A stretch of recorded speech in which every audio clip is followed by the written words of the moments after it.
මේ යසෝදරා භාග්‍යවතුන් වහන්සේ පිරිනිවන් පානවා දකින්න කැමති නැහැ.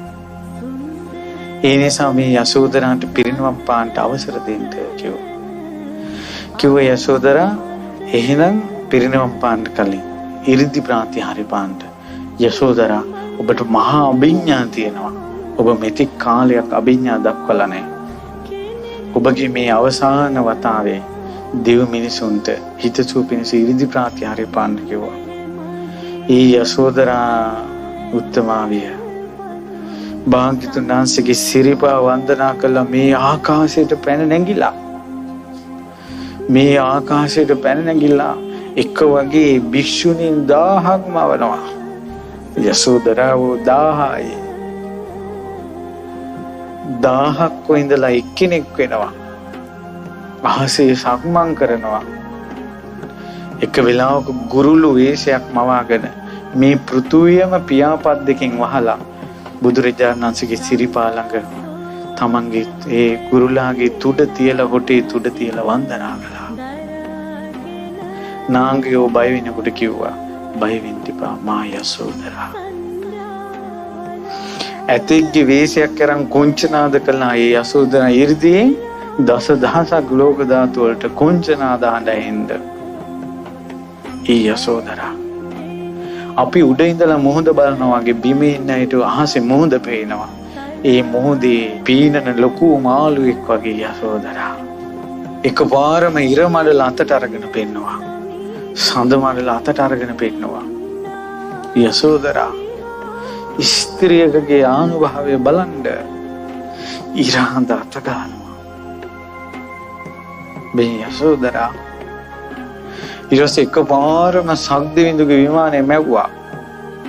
සක්දිවිඳුට හිතා ගන්න බෑ හරි සක්‍ර විමානේ මේකද තවතිසාව මේකද කියලා හොයා ගන්න බෑ. සක්දිව් විමන මැව්වා. සක්දිවිඳු විදියට පෙනී හිටියා. දෙවිවරුන් හොයා ගන්න බෑ ඇත්ත සක්දිවිඳු මේද. මහා බ්‍රහ්මයා විදියට පෙනී සිටියා. සියලු බ්‍රහ්මියෝ වැන්දා. බ්‍රහ්මියෝ දන්නේ මේ බ්‍රහ්මයා කොහෙන්ද ආවේ කියලා. ඇයි කියනවා මම යසෝදරා. මා යසෝදරා අනේක විද 이르දි ප්‍රාන්තිහාරය පාලා ඒ යසෝදරා උත්තමාවිය කියනවා මම භාග්‍යවතුන් වහන්සේගේ ගිහි කාලේ බිරිඳ රාහුල මාතා මම යසෝදරා මන් දැන් සසරින් නිදහස් වුණා. මේ මගේ අන්තිම දැක්මයි නුඹලාට.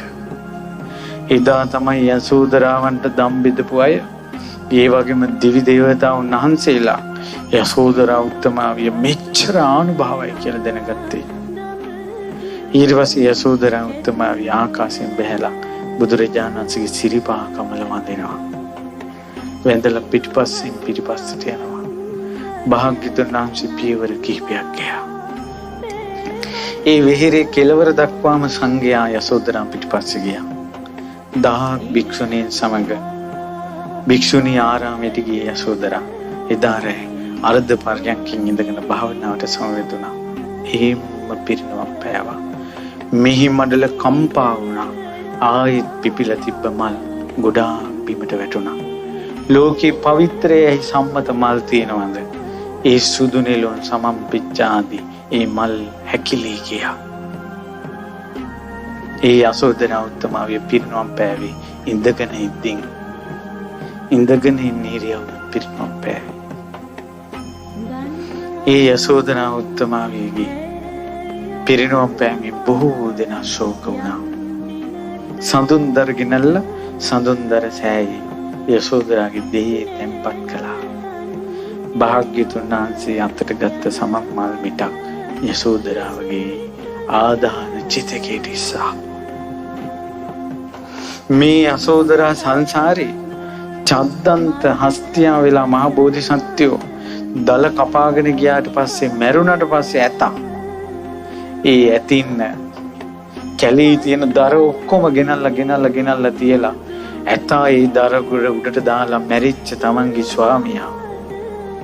ඇතින්නියෝ 10000ක් සමග ඒ ඇතා උපස්ථාන කරපු පසේ බුදුරජාණන් වහන්සේලා 500ක් ඉස්සරහා ඒ චද්දන්ත ඇතාගේ ඇතින්නේ ඒ දේහය ආදාහනය කළා. ගිනි තියලා.